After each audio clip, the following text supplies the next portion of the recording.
Two Afghan nationals have been remanded into custody over the alleged rape and abduction of a 12-year-old girl in Nuneaton. Now, this was last week when these two bacons were remanded into custody. But I've been waiting to do this and obviously see if I can find any more details on this case. And I've come up and found a few more different sources. Because there was, believe it or not, people, they tried to cover this up. They didn't want the public to know about the ethnicity of the defendants. But obviously, when they come up in court, because this happened on July the 22nd, so Ahmad, Mulakhil, and Mohammad Kabir, both aged 23, were asked to enter their pleas to the allegations about the assault of a child in the Warwickshire town on July the 22nd. And as you can imagine, there was uproar in the town, and they tried to cover this up. But obviously, these two individuals, these two bacon bashers, which we love hearing about on this channel, bringing you stories that the mainstream media don't bring to you. You will hear it on here. Because, like I've mentioned, and like a lot of me subscribers and viewers, the ones who watch this channel for, I report on stuff that the mainstream media either doesn't report on, or it is only known in the town it happened in, and it hasn't been broadcast throughout the entire country or throughout the entire UK for that matter. Now, these two individuals, the bacons, remanded into custody. Obviously, it goes without saying, both from Afghan, both have the beliefs. A 12-year-old, the pair of these horrible, dirty beasts have abducted this poor, defenseless 12-year-old, two 23-year-old grown men, and a 12-year-old that doesn't bear thinking about. There's also a charge of strangulation involved as well. What the pair of these horrible beasts done to this poor, defenseless girl. Yes, the trial hasn't went forwards yet and they haven't been found guilty. But come on. Forensic evidence, when they've come up on, they've been remanded and they've spoke about it on the 28th of August when they ended the pleas. Say no more. By this time the forensics is in. Obviously their DNA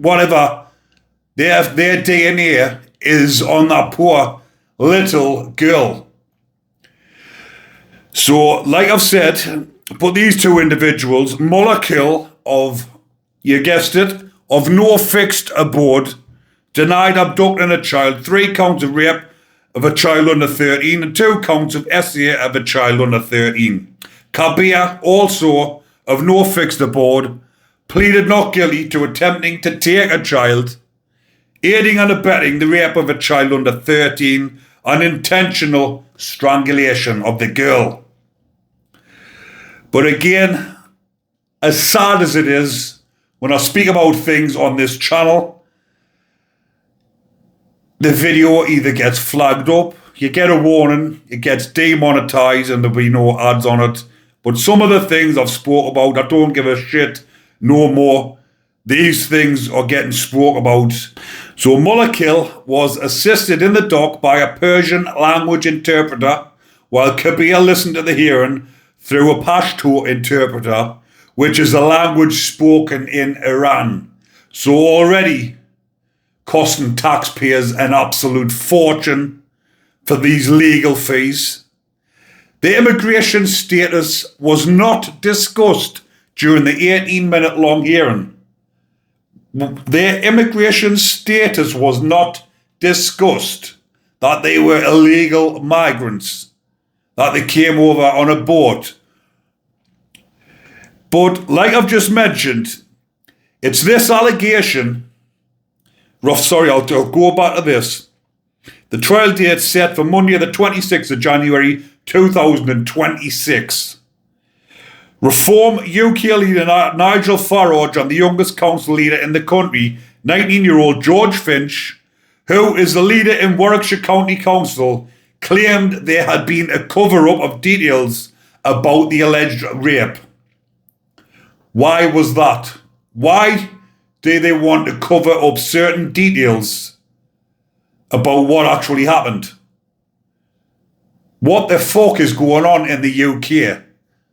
This is happening up and down the country. The people are fed up, as you can see, what is going on throughout the UK. It is absolutely ridiculous. I've seen a speech of a man that was at a meeting, which was one of the most sensible speeches I've actually heard. There was a council meeting with MPs and obviously members of the public and different things, and people were voicing their opinions, and this very intelligent man spoke up, and he came on and he was talking about illegal immigration. And he said, why are they fleeing persecution? Why are they fleeing their countries? Why are they coming in illegally? Why are they crossing through France and then entering UK shores? They should be treated as criminals and locked up as soon as they land in UK shores to find out their background, to find out exactly what risk they pose. And that, for me, summed everything about it up. Some of these are criminals fleeing persecution because of what they've done in their own country. People are after them for committing these types of crimes. But they get let into the UK and get put up in 5-star hotels when they should be fucking locked up and made to find out exactly who they are. They should be treated as criminals because they've entered the country illegally. Does illegal not come with criminal element? It's these allegations that led to protests outside Nuneaton's town hall on Saturday the 9th of August. Hundreds of people gathered in protest, waving flags. There was also chanting and placards that said, "Stop the boats, we want our country back." And then the lefties, stand up to racism counter protesters, were also in attendance outside Nuneaton's town hall. What a set of absolute twats. Mr. Farage also suggested that the immigration status of people charged with offences should be released by police forces, something which was echoed by Home Secretary Yvette Cooper, who called for more transparency from police. Instead of covering all of this up, why is it getting covered up? Why are they letting it happen? Why is it going on up and down the UK, throughout the UK? This isn't just isolated incidents in small areas or big cities. It's happening in little towns, little cities. It's happening all over the entire UK, and it's been covered up. But when I'm doing research on here to do stories, and the reason I'm starting to do more of these is because look at the views. You lot watching these videos like to hear these types of stories. You like to hear the way I put it across, my journalism, my thorough examination, how I look into the cases before I just come on and talk about them. And also, for this, what happens inside a prison, bacon bashes.